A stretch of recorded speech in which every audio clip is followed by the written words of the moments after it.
Can you tell me a little bit about doing the moment when he needs to understand who he's looking at? Because that's a very difficult thing to It's a weird sell. equation, isn't it? Yeah. And I think you do it beautifully. The question comes from a place of thinking it works.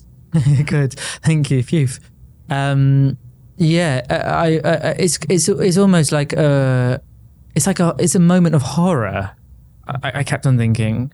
It reminds me, gosh, this is really nerdy, but I did The Winter's Tale, and in that story, basically, this guy loses his wife because of his own actions, and his daughter disappears, who's a baby. She comes back 16 years later, and he recognizes her as his daughter, this person he thought that he'd lost. And there is something sort of Shakespearean about that moment of this.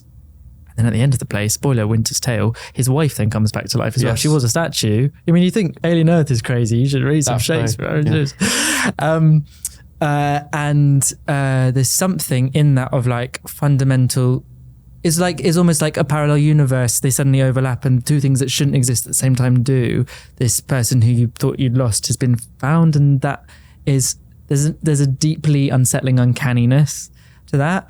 And I think one of the first takes of it, I was just sort of like, and Dana was like, "You look, maybe tone it down," like, because I was a bit like, I've just felt sort of freaked out by the whole situation. I found it more viscerally frightening than being faced with a xenomorph was being faced by a dead sibling come back to life. She's essentially a ghost to him, and also she's in this other body. Can you imagine like this zombie, this other body opening its mouth and saying, "Hey man, it's me. I'm your sister. I'm your dead sister. I'm alive, but I'm in a different body."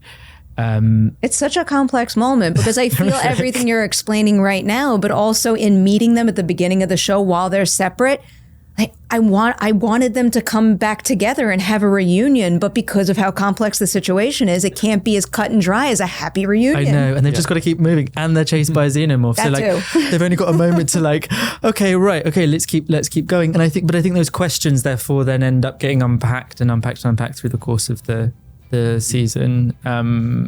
Because they're both having pretty bad days when they finally get reunited.